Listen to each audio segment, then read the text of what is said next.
The second I stepped into the Harrington residence, I knew my life was about to change, one way or another. Evelyn Harrington looked me over like I was an item on clearance she never intended to buy. Her lips curved into something that resembled a smile, but her eyes stayed cold, sharp, calculating.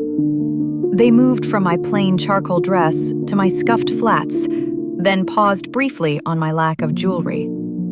She leaned toward her son, my fiancé, Daniel Harrington, and whispered something she clearly assumed I wouldn't hear. "She looks temporary." I heard every word. And that was the moment I understood exactly what kind of evening this would be. My name is Clara Mitchell. I was 31 years old at the time, and for 14 months, I had kept a secret from the man I planned to marry.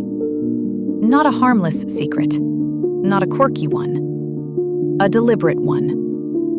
Daniel believed I worked as an entry-level operations assistant for a logistics company. Someone barely scraping by. Someone grateful for stability. The truth? I was a senior systems strategist for an international firm based in Boston. I consulted for companies that paid my monthly salary in a single invoice. I owned equity. I held patents. I made more money in 1 month than Daniel made in a year. And I never lied. When we met at a train cafe, he asked what I did. "I work in tech," I said. He nodded, then asked if I handled coordination tasks. I smiled. "I support large systems." He filled in the rest himself. Why didn't I correct him? Because my grandmother taught me something that changed how I see people forever. She raised me after my parents died when I was 9.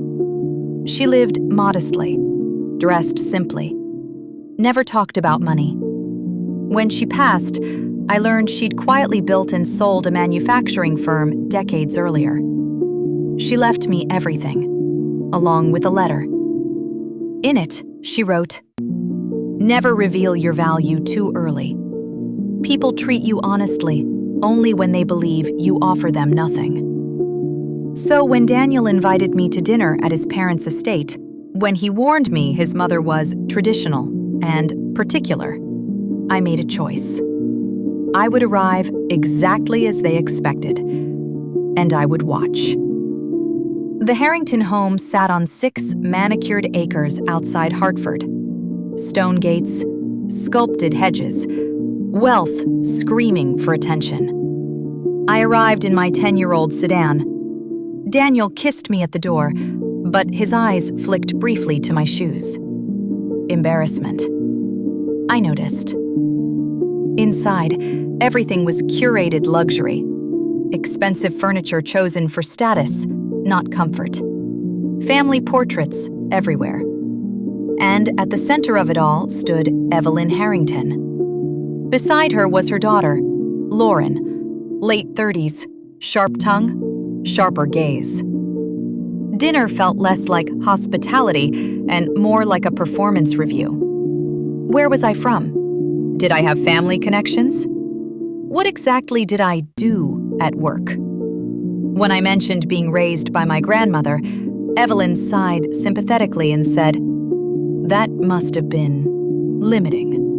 Lauren asked if I'd ever traveled internationally. I said yes, once. She smirked. Then came the name. Sophia Grant, Daniel's ex. Lauren brought her up casually, mentioned how accomplished she was, how well-connected her family was in the shipping industry. Evelyn added that Sophia had always been such a good fit. The implication was loud. I smiled. Daniel said nothing. That told me everything. Later that evening, I excused myself to find the restroom. Instead, I found the truth. Voices drifted from the study. Evelyn and Lauren. They were discussing me. Lauren called me a placeholder. Evelyn said Daniel needed to stay publicly engaged to me while they finalized negotiations with Sophia's family. Apparently, the Harrington shipping business was struggling. Badly. Daniel was meant to return to Sophia once the merger made sense. I wasn't a partner. I was camouflage. I stood frozen as they planned how to quietly remove me later, fabricate a flaw, a scandal, something convenient. Lauren laughed and said, "At least she's clueless." I left without a sound. And in that moment, something inside me settled. I wasn't hurt.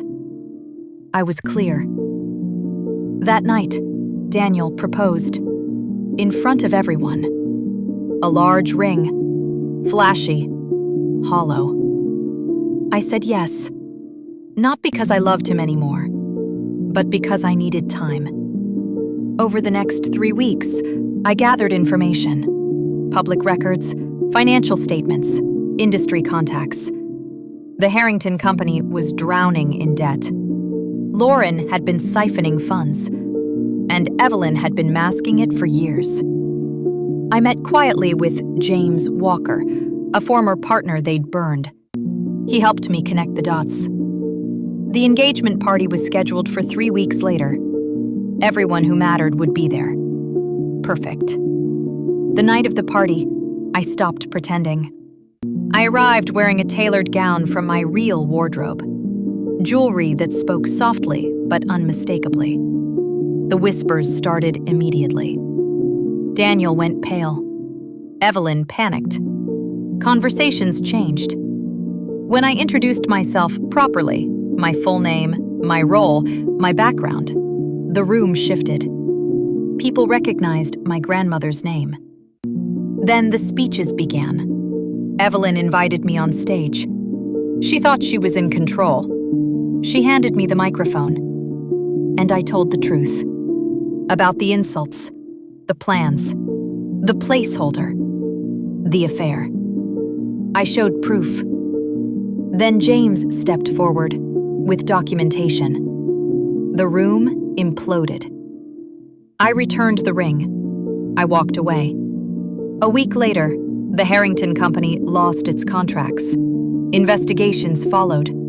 Daniel texted. I deleted it. Now, I wake up peacefully. I work. I live simply. I choose honesty. And I never forget the lesson my grandmother taught me. People reveal themselves when they believe you are nothing. That knowledge? That's priceless.